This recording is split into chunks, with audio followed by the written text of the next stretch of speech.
मास की सारी कहानियाँ एक साथ। कार्तिक मास का महीना भगवान विष्णु का सबसे प्रिय महीना होता है और इस महीने में माना जाता है कि भगवान विष्णु जल में ही वास करते हैं। तो कार्तिक स्नान का महत्व भी बहुत ज्यादा है। हमारे धर्म शास्त्रों में बताया गया है कि कार्तिक स्नान में सुबह सुबह तारों की छांव में स्नान करने के बाद तुलसी मैया के पास बैठकर और यदि आपने पटवारी लगाई है तो उनके पास बैठकर कार्तिक महात्म्य पढ़ा या सुना जाता है और इसी के साथ सुनी जाती है कार्तिक स्नान की कुछ और कथाएं। तो दोस्तों, आज की इस वीडियो में मैं आपको कार्तिक स्नान की वो सारी कथाएं एक ही वीडियो में सुनाने वाली हूं। तो आज की वीडियो बहुत ही महत्वपूर्ण है, वीडियो को अंत तक जरूर सुनना। कथा सुनते वक्त आप अपने हाथ में फूल या अक्षत भी ले लें। खाली हाथ कभी भी कथा नहीं सुननी चाहिए और कथा सुनते हुए हुंकार जरूर भरनी चाहिए, इससे भी हमें पुण्य की प्राप्ति होती है। सबसे पहली कथा है गणेश भगवान की। गणेश जी की कथा। एक बार एक गांव में गणेश जी का मेला लगा था। तभी लोग वहां मेला देखने जा रहे थे। एक छोटी सी बच्ची ने भी अपनी माँ से कहा, माँ मैं भी मेला देखने जाऊंगी। उसकी माँ ने कहा, नहीं बेटा, वहाँ बहुत भीड़ होगी, तुम कहीं गिर जाओगे, तुम्हें चोट लग जाएगी, तो तुम वहाँ मत जाओ। बेटी ने कहा, नहीं माँ, सब जा रहे हैं, मैं भी जाऊंगी। और बच्ची ने जिद कर दी। तो ठीक है, माँ ने कहा, तो ठीक है, तो तुम चली जाओ। माँ ने उसके लिए 2 चूरमे के लड्डू दिए और 1 घंटी में पानी दिया। घंटी डोलची को बोलते हैं। पहले गांव में इसी तरह से पानी लेकर जाते थे। और माँ ने बोला, 1 लड्डू और पानी गणेश जी को देना और जो लड्डू और पानी बच जाए उसे तुम ले लेना। बेटी बोली, ठीक है। बेटी मेले में चली गई और जाकर गणेश जी के पास बैठ गई और बोली, हे गणेश जी महाराज, आज लड्डू और पानी तुम्हें और जो बचा हुआ है वो मुझे। और वहीं बैठ गई। धीरे धीरे बाजार खत्म होने लगा, लोग भी जाने लगे और वो लड़की वहीं बैठी हुई थी। तो गणेश जी ने सोचा, यदि मैं इस लड़की का लड्डू और पानी नहीं पीऊंगा तो ये तो यहीं बैठी रहेगी और इसका दोष मुझे लगेगा। तब गणेश जी ने एक छोटे से बालक का रूप लिया और उसके पास जाकर बोले कि लो, पी लिया तुम्हारा पानी और खा लिया तुम्हारा लड्डू और खा लिया तुम्हारा लड्डू, अब मांगो, क्या मांगना है। लड़की ने सोचा, क्या मांगू, खेत मांगू, खलिहान मांगू, धन मांगू, वर मांगू, क्या मांगू। गणेश जी बोले, तुमने जो जो सोचा है वो सब हो जाएगा, अब तुम अपने घर चली जाओ। लड़की अपने घर आ गई और लड़की की माँ ने कहा, बेटी सब तो आ गए पर तुमने इतनी देर कहाँ लगा दी। बेटी बोली, माँ आपने ही तो कहा था कि गणेश जी को लड्डू खिलाकर और पानी पिलाकर ही आना, तो मैं तो गणेश जी को लड्डू खिलाकर और पानी पिलाकर आई हूँ। जैसे ही लड़की ने ये बात कही, उसका घर धन संपदा अन्न भंडार से भर गया। हे गणेश जी महाराज, जैसे आपने उस माँ बेटी को दिया वैसे सबको देना। कहानी कहते सुनते हुंकारा भरते सबको देना, हमको भी देना। गणेश जी महाराज की जय हो। तुलसी माता की कहानी। कार्तिक के महीने में सब कोई तो तुलसी माता को सींचने जाती और सब कोई सींच के आ जाती। पर एक बुढ़िया माई आती और तुलसी माता से रोजाना कहती, तुलसी माता सत की दाता, मैं सींचूं बिरवा तेरा, तू कर निस्तारा मेरा। मुझे बहू दे, पीले रंग की धोती दे, मीठे मीठे घास दे, बैकुंठ में वास दे, टटक की चाल दे, अच्छी मौत दे, चंदन का काठ दे, अच्छा राज दे, दाल भात खाने को दे और 11 का दिन दे, कृष्ण का कंधा दे। ये बात सुनकर तुलसी माता सूखने लगी। अब भगवान ने उनसे पूछा, हे तुलसी, तुम क्यों सूख रही हो। तुलसी माता ने कहा, मेरे मन की मत पूछो। तब भगवान बोले, मैं ये बात नहीं पूछूंगा तो कौन पूछेगा। तब तुलसी माता ने कहा, एक बुढ़िया माई रोज आती है और मुझसे ये बात कहकर जाती है, सब बात तो पूरी कर दूंगी, लेकिन कृष्ण का कंधा कहाँ से दूंगी। तब कृष्ण भगवान बोले, तुम चिंता मत करो, जब वो मरेगी तब मैं अपने आप उसे कंधा दे आऊंगा। तुम बुढ़िया माई से कह देना। कुछ समय बाद बुढ़िया माई मर गई। सारे गांव वाले इकट्ठे हो गए और उसे ले जाने लगे। तो वो इतनी भारी हो गई कि सब लोगों ने कहना शुरू कर दिया कि ये तो इतनी पूजा पाठ करती थी, पाप नष्ट होने की माला फेरती थी, फिर भी इतनी भारी हो गई। तभी बूढ़े ब्राह्मण के भेष में भगवान आए और उन्होंने पूछा कि ये कैसी भीड़ है। तब सब लोग बोले, ये एक बुढ़िया मर गई है, लगता है इसने बहुत पाप किया है, इसीलिए किसी से उठती नहीं है। तब भगवान ने कहा, मुझे एक बात इसके कान में कहने दो, वो उठ जाएगी। भगवान ने उसके कान के पास जाकर कहा, बुढ़िया माई अपने मन की निकाल ले, पीताम्बर की धोती ले, मीठे मीठे घास ले, बैकुंठ का वास ले, चटक की चाल ले, चंदन का काठ ले, झालर की झनकार ले, दाल भात का जीवन ले, कृष्ण का कंधा ले। ये बात सुनते ही बुढ़िया माई हल्की हो गई और भगवान उसे अपने कंधे पर उठाकर ले गए। उसकी मुक्ति हो गई। तुलसी माता, जैसा बुढ़िया माई को मुक्ति दी वैसे ही हमें भी देना। जैसे बुढ़िया माई को कृष्ण भगवान का कंधा दिया वैसे ही हमें भी देना। कहते सुनते हुंकारा भरते सबको देना, हमको भी देना। जय तुलसी माता की। पीपल पटवारी की कथा। एक बुढ़िया थी, उसने अपनी बहू से कहा तू दूध दही बेच के आ। वह बेचने गई तो रास्ते में औरतें पीपल पतवारी सींच रही थी। उनको सींचता देखकर बहू ने पूछा कि तुम ये क्या कर रही हो। औरतें बोली कि हम पीपल पतवारी सींच रही हैं। इससे अन्न धन होता है, 12 वर्ष का पिछड़ा हुआ पति मिल जाता है। बहू बोली ऐसी बात है तो तुम रोज पानी से सींचती हो, मैं तो दूध से सींचूंगी। बहू रोजाना दूध दही बेचने नहीं जाती बल्कि रोजाना दूध को पीपल में दही पतवारी में सींचती थी। सास दूध दही का दाम मांगती तो वह कहती थी महीना पूरा होने पर दे दूंगी। कार्तिक का महीना पूरा हो गया। सास ने बहू से दूध दही के पैसे मांगे तो वह जाकर पटवारी के पास बैठ गई। पटवारी ने पूछा कि तू मेरे पास क्यों बैठ गई। बहू बोली सास दूध दही के पैसे मांग रही है, मैं कहाँ से दूं। पीपल पटवारी बोली कि मेरे पास तो क्या ये कंकड़ पत्थर पड़े हैं, इसी को ले जा। बहू ने वही ले जाकर कोठरी में रख दिया और डर के मारे चादर ओढ़कर सो गई। सासू बोली पैसे ला। बहू बोली कोठरी में रखा है। सासू ने कोठरी खोलकर देखी तो हीरा मोती जगमगा रहे थे। सासू बोली बहू इतना धन कहाँ से लाई। बहू ने आकर देखा तो सच में ही पूरी कोठरी धन से भरी हुई थी। बहू ने सास को सारी बात बता दी।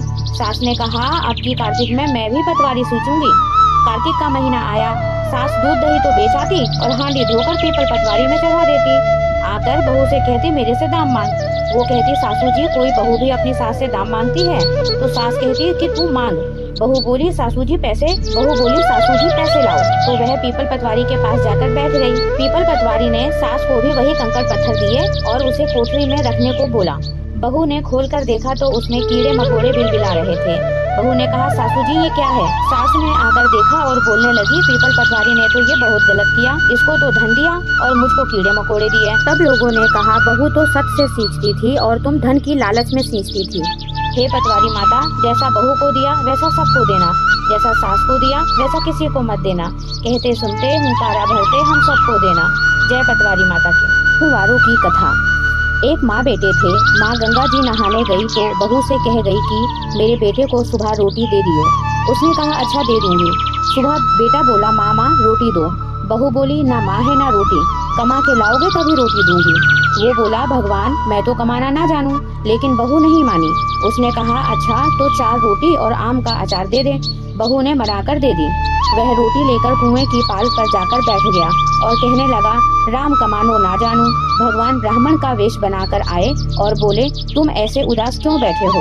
वह बोला मेरी पत्नी ने कहा है कि कमा के लाओगे तो ही रोटी मिलेगी, पर मैं तो कमाना नहीं जानता। ब्राह्मण रूप में भगवान बोले भैया कमाना तो मैं भी नहीं जानता, हाँ पर मैं 8 वारों का नाम जानता हूँ जिससे तेरे अटूट भंडार हो जाएंगे।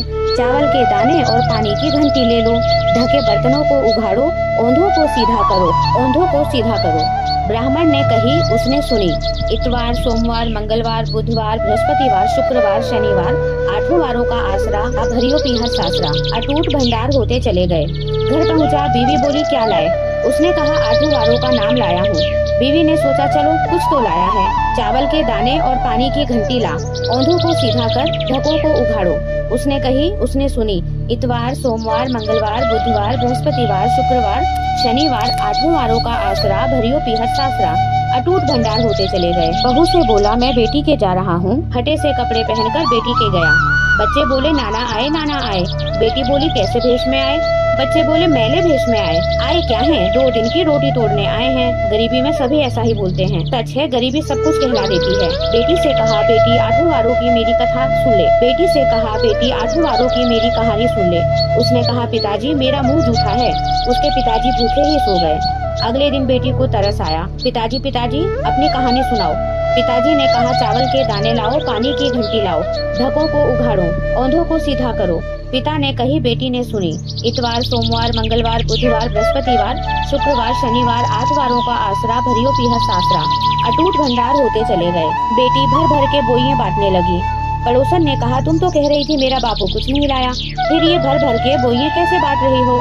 मेरे बापू तो खाली हाथी आए थे। ये तो 8 वारों की कहानी का फल है। अपने बापू से हमको भी ऐसी कहानी सुनवा दोगी। उसने अपने पिताजी से कहा तो वह बोले आज तो मेरा मुंह जूठा है, कल सुना दूंगा। अगले दिन उसके पिता ने पड़ोसन को 8 वारों की कहानी सुनाई।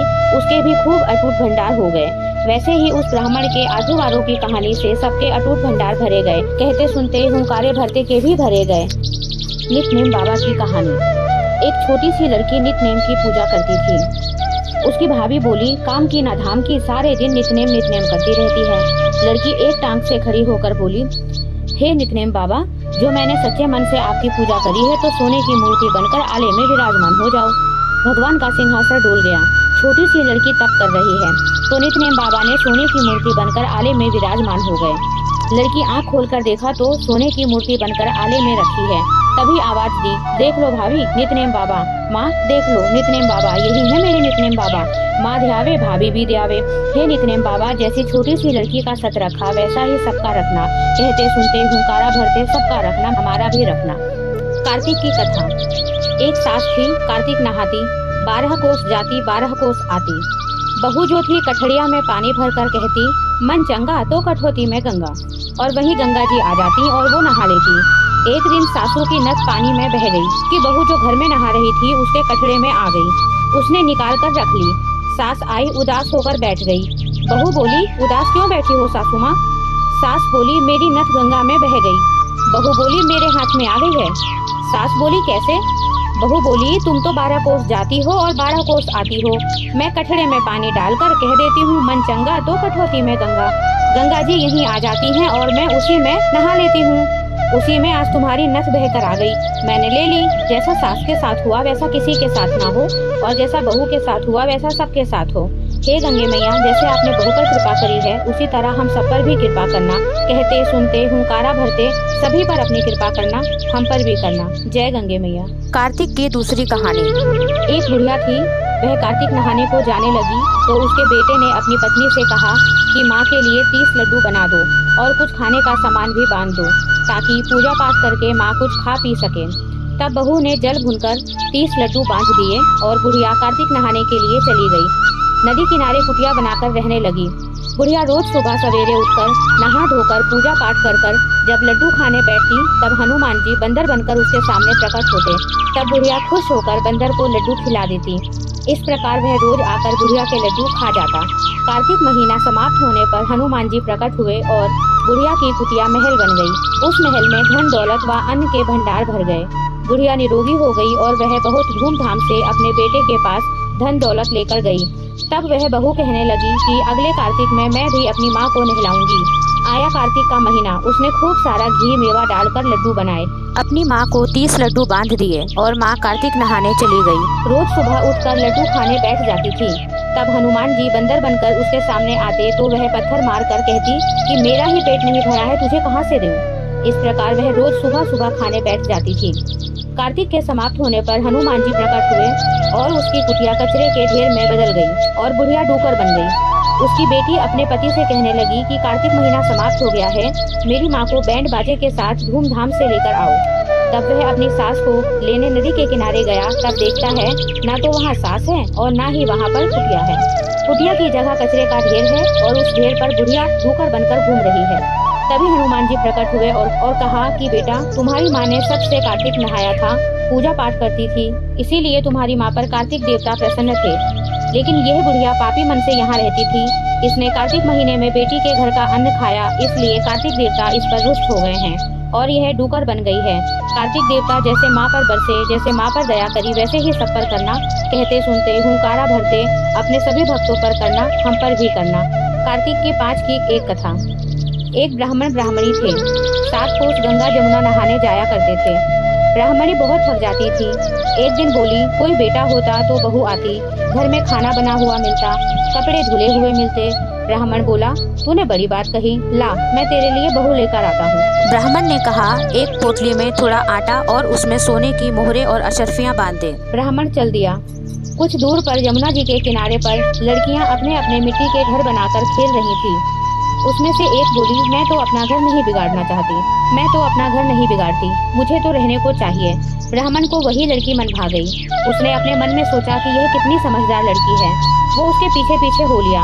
जब वह लड़की घर पहुंची तो ब्राह्मण बोला, बेटी मैं भूखा हूँ, अपनी माँ से पूछ कि मेरे लिए 4 रोटियाँ बना देगी क्या?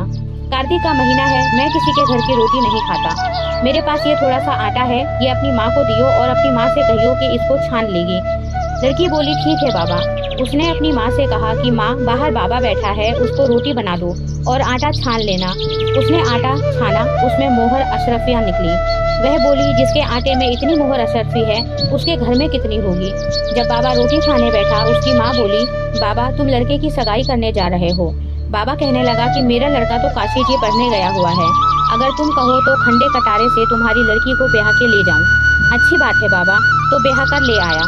आकर बोला, रामू की माँ किवाड़ खोल, देख मैं तेरे लिए बहू लाया हूँ। बुढ़िया बोली, दुनिया की तो छोड़ो, तुम भी मुझे गोली मार रहे हो। हमारे यहाँ तो 7 जन्म में भी बेटा नहीं है, तो बहू कहाँ से आ गई? ना तू किवाड़ खोल। उसने किवाड़ खोले तो देखा सामने बहू खड़ी है। सास आदर सत्कार से बहू को अंदर ले आई। बूढ़े बुढ़िया नहाने जाते तो सारा काम करती, खाना बनाती, कपड़े धोती, रात को उनके पाँव दबाती। इस तरह से बहुत समय निकल गया। सास बोली, बहू चूल्हे की आंच ना बुझने दियो, मटके का पानी ना खत्म होने दियो। एक दिन चूल्हे की आंच बुझ गई।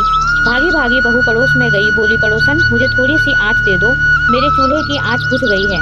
मेरे सास ससुर आते ही होंगे, सुबह 4 बजे के गंगा जमुना नहाने गए हैं। पड़ोसन ने कहा, तू तो बावली है, तुझे तो यूं ही कहकर उठा कर ले आए हैं, इनके 7 जन्म में भी कोई बेटा नहीं है।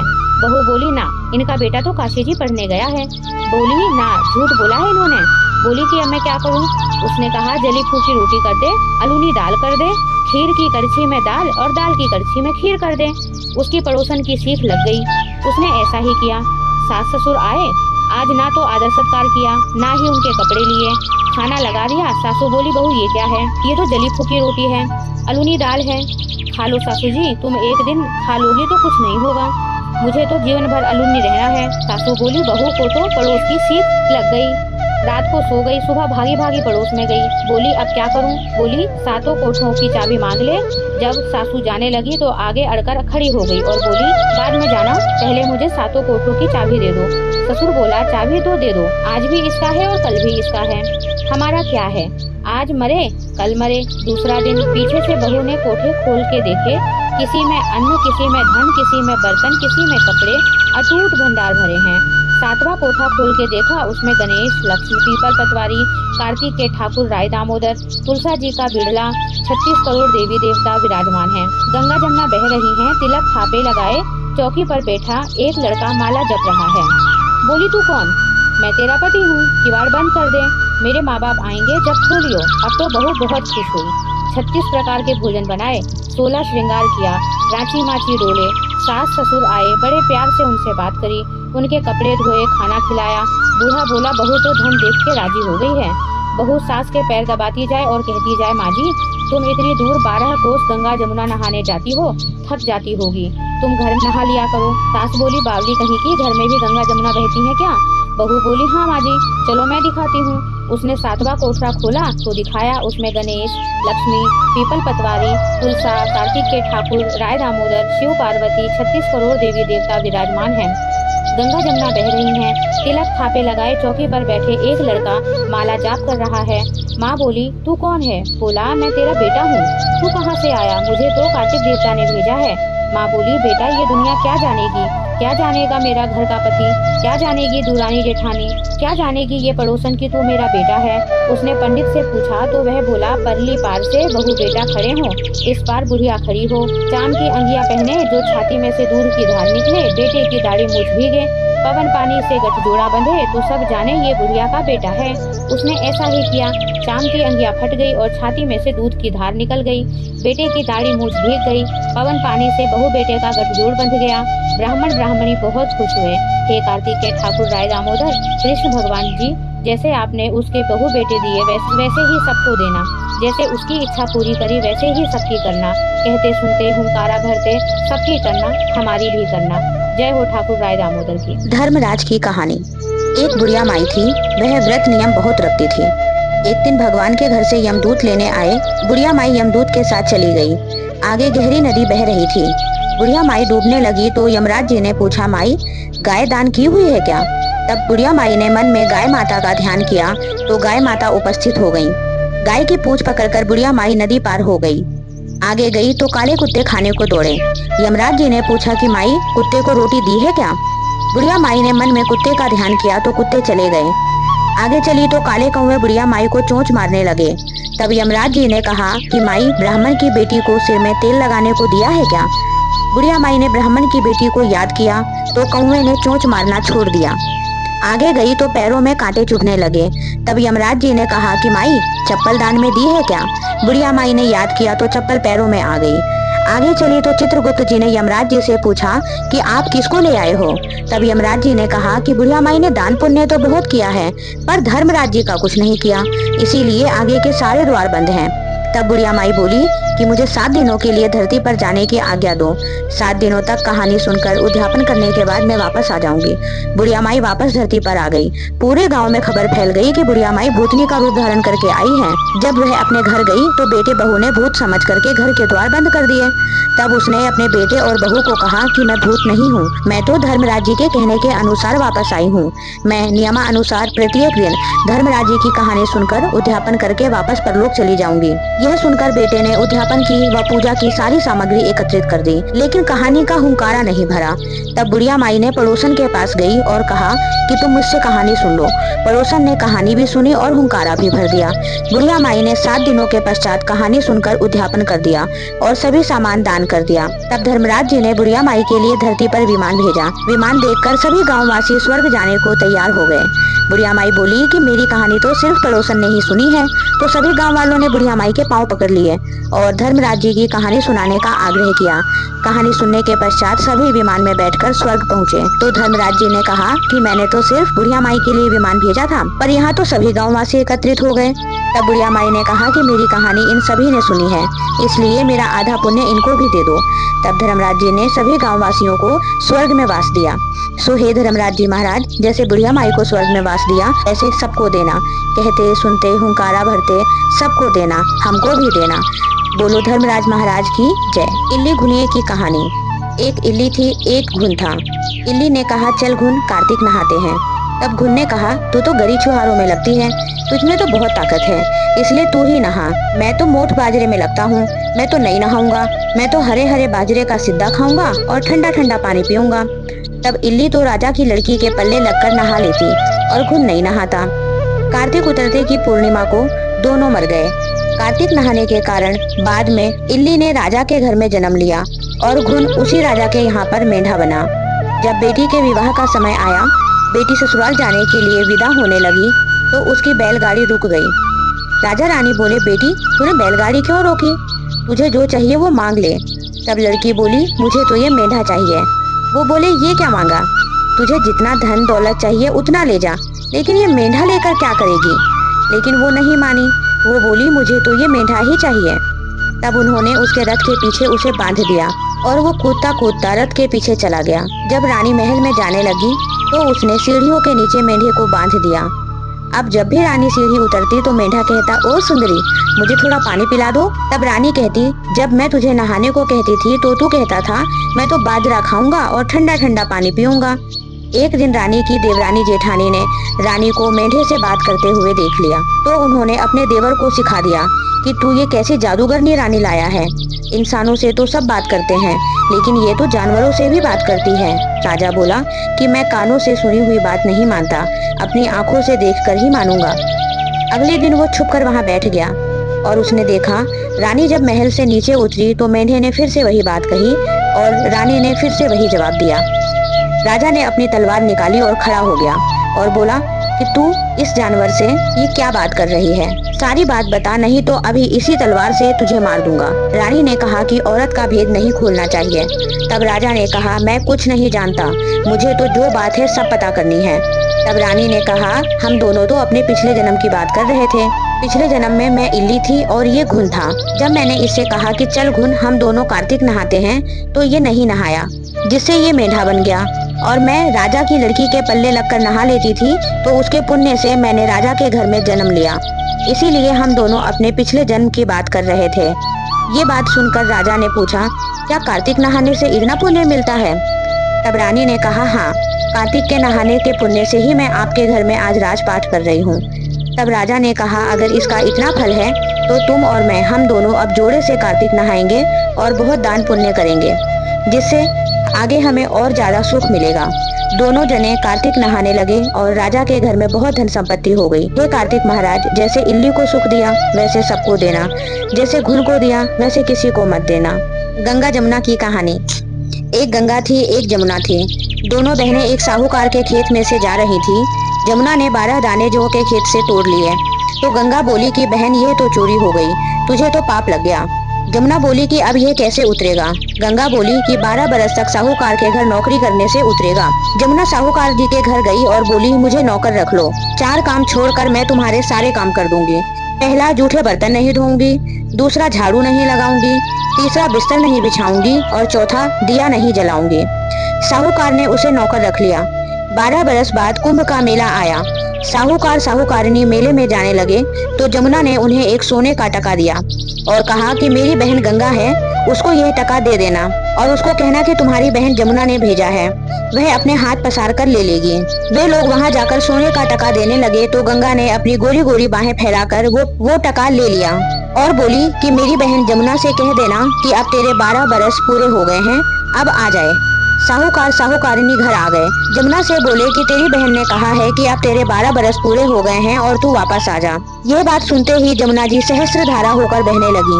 साहूकार साहूकारिनी को जब यह बात पता लगी कि जमुना माता हमारे घर सारे काम करती थी तो उन्हें बहुत दुख हुआ और वह माथा पकड़कर बैठ गए कि अब तो हमारे सर पर पाप लग गया और यह कैसे उतरेगा। उधर जमुना गंगा के पास पहुंच गई तो गंगा ने पूछा कि तू साहूकार और साहूकारिनी को धीरज बंधाकर आई है या नहीं। जमुना बोली कि मैंने तो कुछ भी नहीं कहा। गंगा बोली तो उनको धीरज बंधाकर आ, नहीं तो उनको संतोष कैसे होगा। जमुना दोनों के सपने में आई, बोली कि तुम उदास क्यों हो। वे बोले हमने तुमसे ऊंचा नीचा सारा काम करवाया, अब हमारा पाप कैसे उतरेगा। जमुना बोली कि तुम्हारे कोई पाप नहीं लगा, मैं तो अपना पाप उतारने आई थी। तुम्हारे खेत में से 12 दाने गेहूं के तोड़ लिए थे, इसलिए मुझे दोष लग गया था। तुम्हारे 12 साल काम करने से वह उतर गया। तुम उठो, तुम्हारे कोई दोष नहीं लगा है, तुम्हारे खूब धन लक्ष्मी हो जाएंगी और तुम्हारी मुक्ति हो जाएगी।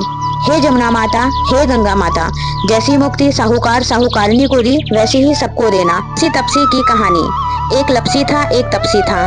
तपसी तो भगवान की तपस्या करता और लपसी रोजाना 1.25 सेर का हलवा बनाता, भगवान को भोग लगाता और जीम लेता। एक दिन दोनों में झगड़ा हो गया। लपसी बोला मैं बड़ा, तपसी बोला मैं बड़ा, क्योंकि मैं भगवान की तपस्या करता हूँ। नारद जी बोले कि तुम्हारा फैसला मैं करूंगा। दूसरे दिन तपसी नहाकर आने लगा तो नारद जी ने 1.25 करोड़ की अंगूठी तपसी के आगे गिरा दी। उसने आँख खोलकर देखा तो 1.25 करोड़ की अंगूठी उसके सामने पड़ी थी। उसने पैर के नीचे दबा लिया और तपस्या करने लगा। उधर लपसी ने 1.25 सेर का हलवा बनाया, भगवान को भोग लगाया और जीम लिया। इतने में नारद जी आए और दोनों को अपने पास बिठाया। दोनों पूछने लगे कि कौन बड़ा है। नारद जी ने तपसी से कहा कि अपना पाँव हटा। पाँव हटाते ही 1.25 करोड़ की अंगूठी निकली। तब नारद जी बोले कि अंगूठी चुराने से तेरी तपस्या भंग हो गई, इसीलिए लपसी बड़ा है। तपसी कहने लगा कि मुझे मेरी तपस्या का फल कैसे मिलेगा। नारद जी बोले तेरी तपस्या का फल कार्तिक नहाने वाली देंगी। सब कहानी कहकर तेरी कहानी नहीं कहेंगी तो कार्तिक का फल तुझे मिल जाएगा। धोती देकर अंगोछा नहीं देंगी तो उसका फल तुझे मिल जाएगा। सीधा देकर दक्षिणा नहीं देंगी तो उसका फल तुझे मिल जाएगा। ब्राह्मण जिमाकर दक्षिणा नहीं देंगी, दीवा चासकर हाथ नहीं जोड़ेंगी तो उसका फल तुझे मिल जाएगा। कपड़ा देकर बटन ना लगाएं और दाहिने हाथ से नाड़ा बांधें तो सबका फल तुम्हें हो जाएगा। इतना कहकर नारद जी चले गए। लपसी बड़ा हो गया। नगर बसेरे की कहानी। इस कहानी को जाटके भाटके की कहानी भी कहते हैं। एक जाटका था, एक भाटका था। जाटका अपनी ससुराल जा रहा था और भाटका अपनी बहन के। रास्ते में दोनों कुएं की पाल पर बैठ गए। जाटका बोला आ भाई हम यहाँ पर नगर बसेरा करें। तब भाटका बोला मैं तो अपनी बहन को लेने जा रहा हूँ, तू ही कर नगर बसेरा। तब जाटके ने तो नगर बसेरा कर लिया और अपनी ससुराल चला गया। उसकी ससुराल में सबने उसका बहुत लाड चाव किया। भाटका अपनी बहन के गया तो जाते ही बहन के घर में आग लग गई। आग बुझाते बुझाते राख उठाते उठाते उसकी टाट गंजी हो गई। शाम को दोनों फिर कुएं की पाल पर मिले। तब जाटके ने पूछा कि बहन की कैसी खबर है। तो भाटका बोला अरे भाई मेरे जाते ही बहन के घर में आग लग गई, अभी तक रोटी पानी भी नहीं मिला। तब जाटका बोला कि भाई मैंने तो तुझे पहले ही कहा था कि नगर बसेरा कर ले, लेकिन तू नहीं माना। तब भाटका बोला भाई तेरे नगर बसेरे में इतने गुण हैं तो चल अब कर लेते हैं। दोनों ने हाथ में घंटी और चावल के दाने लेकर नगर बसेरा किया। फिर भाटका अपनी बहन के गया तो उसका खूब आदर चाव हुआ। जाटका अपनी औरत को लेकर वापस घर जाने को निकला तो रास्ते में फिर वही कुआं पड़ा। तब जाटका बोला आ भाई नगर बसेरा करें। तो भाटका बोला मेरे तो घर में माँ है, मेरा इंतजार कर रही होगी, जाते ही चूरमा खाने को मिलेगा, तू ही कर नगर बसेरा। इतना सुनकर जाटके ने नगर बसेरा किया और भाटका चला गया। भाटका जब अपने घर गया तो उसकी भैंस खो गई। तो उसके बाप ने लाठी उठाई और कहा, बहन के यहाँ गया तो आग लगा दी, यहाँ आया तो भैंस खो गई, पहले भैंस ढूंढ कर ला तभी रोटी पानी मिलेगा। उसको सारा दिन भैंस ढूंढते हुए हो गया, लेकिन भैंस नहीं मिली। बाजार में दोनों फिर से मिले। तब जाटके ने पूछा, भाई क्या खबर है? तब भाटके ने कहा, अरे भाई, मेरे बाप की तो भैंस ही खो गई है, जब से उसे ढूंढ रहा हूँ।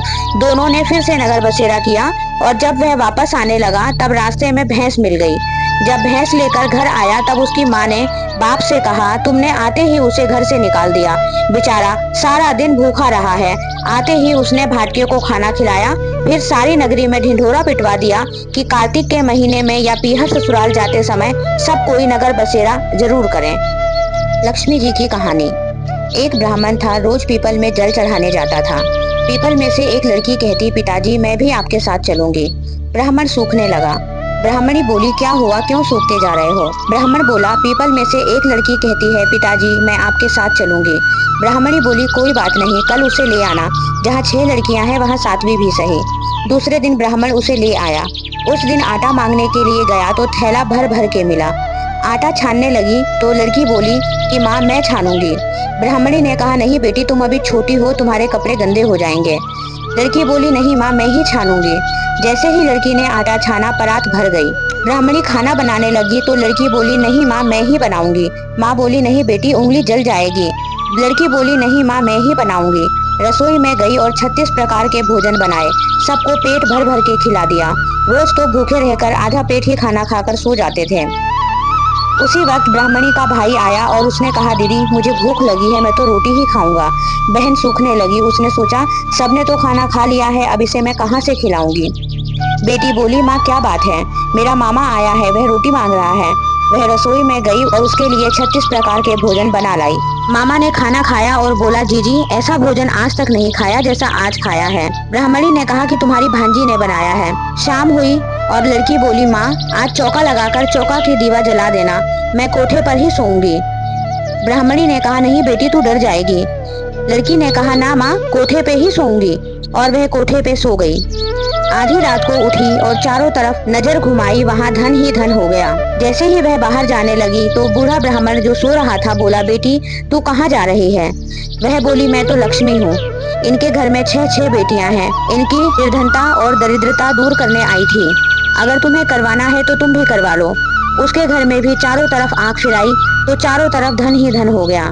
सवेरे उठ के ढूंढ मच गई कि बेटी कहाँ गई। ब्राह्मण बोला, वो तो लक्ष्मी माता थी, तेरे साथ साथ मेरे घर की भी निर्धनता दूर करके चली गई। हे लक्ष्मी माता, जैसा आपने उस दरिद्र ब्राह्मण को दिया वैसा ही सबको देना, कहते सुनते हुनकारा भरते सबको देना। सीता माता की कहानी।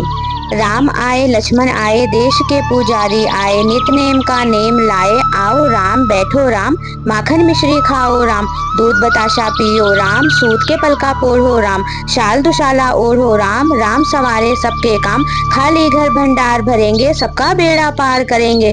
जय श्री राम, जय श्री राम।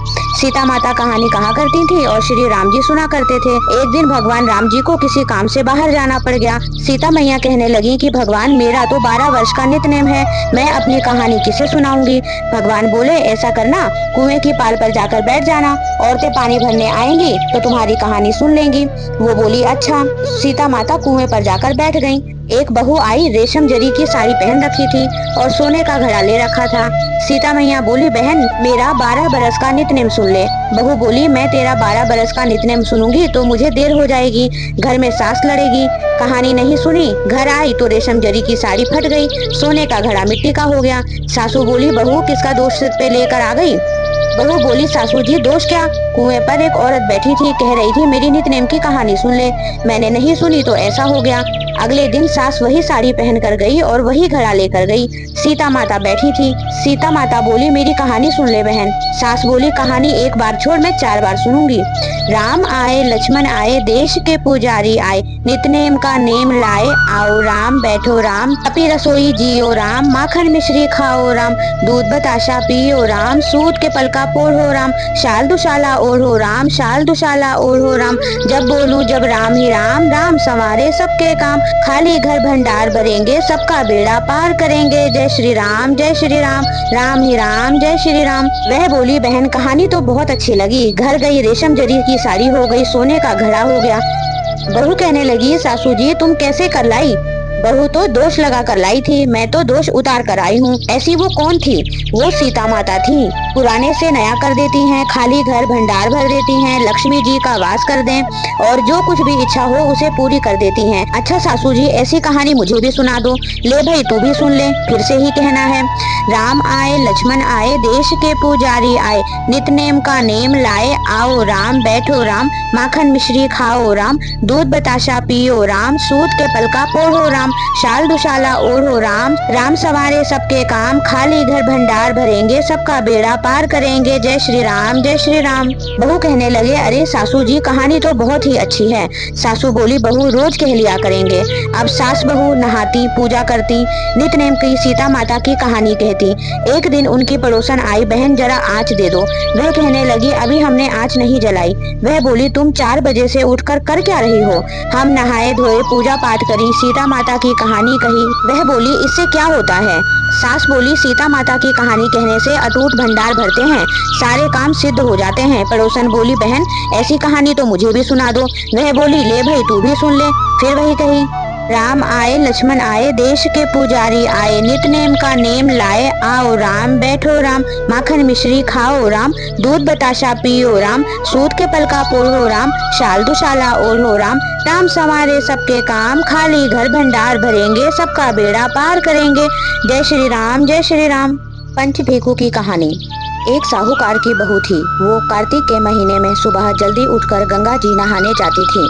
वो पराये पुरुष का मुंह भी नहीं देखती थी। राजा का लड़का भी वहाँ गंगा जी नहाने आता था। राजा का लड़का कहता था, जब मैं सुबह नहाने आऊँ तब मेरे से पहले कोई भी नहीं नहाना चाहिए।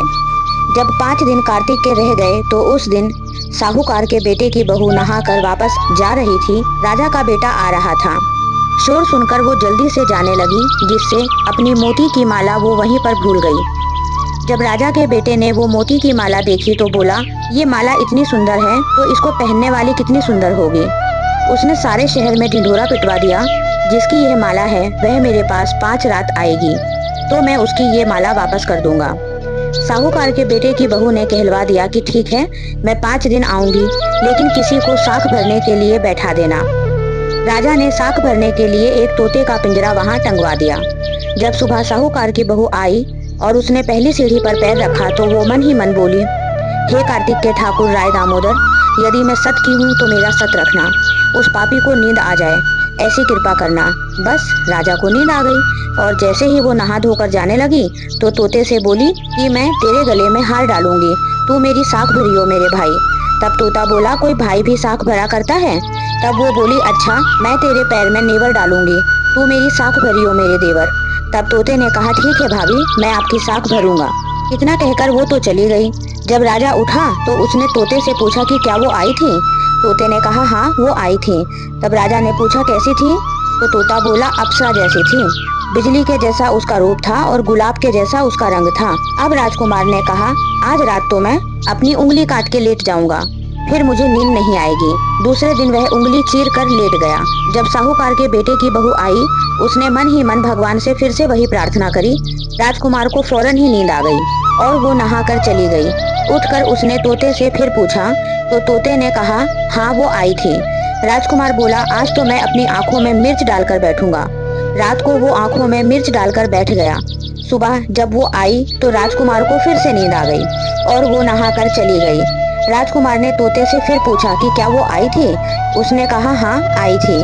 तो उसने कहा, आज तो बिना बिस्तर के बैठूंगा। रात को राजकुमार बिना बिस्तर के बैठ गया। सुबह जब वो नहाने आई तो भगवान से वही बात कही और राजकुमार को नींद आ गई। राजकुमार ने उठकर देखा तो वो आज फिर नहाकर चली गई। तब वो बोला, आज आग की अंगीठी जलाकर बैठूंगा, जिससे नींद नहीं आएगी। वो रात को अंगीठी जलाकर बैठ गया। साहूकार की बहू आई और उसने भगवान से वही प्रार्थना करी, हे कार्तिक के राय दामोदर, आपने 4 रात तो निकाल दी, आज की रात और निकाल दो। भगवान ने उसका सत रख दिया और राजा के लड़के को फिर से नींद आ गई। जब वो जाने लगी तब तोते से बोली, उस पापी हत्यारे से कह दियो तेरी 5 रात पूरी हो गई है, इसलिए मेरी मोतियों की माला मेरे घर भिजवा दे। राजकुमार ने तोते से पूछा कि क्या वो आई थी? तो तोते ने कहा हाँ वो आई थी और उसने अपनी मोतियों की माला मंगवाई है। तब राजकुमार ने सोचा वो तो सच में बहुत सतवंती है। भगवान ने उसका सत रख लिया। थोड़े दिनों के बाद राजकुमार के पूरे शरीर में कोढ़ निकल आया और वो तड़पने लगा। राजा ने ब्राह्मण को बुलाकर पूछा कि मेरे बेटे का शरीर क्यों जल रहा है? तब ब्राह्मण ने कहा इसने किसी पतिव्रता स्त्री पर बुरी नजर डाली है, इसलिए इसे ये रोग हुआ है। तब राजा ने पूछा अब ये कैसे ठीक होगा? ब्राह्मण ने कहा उस साहूकार की बहू को अपनी धर्म की बहन बनाए और उसके नहाए हुए पानी से ये नहाए तो ही इसका कोढ़ ठीक होगा।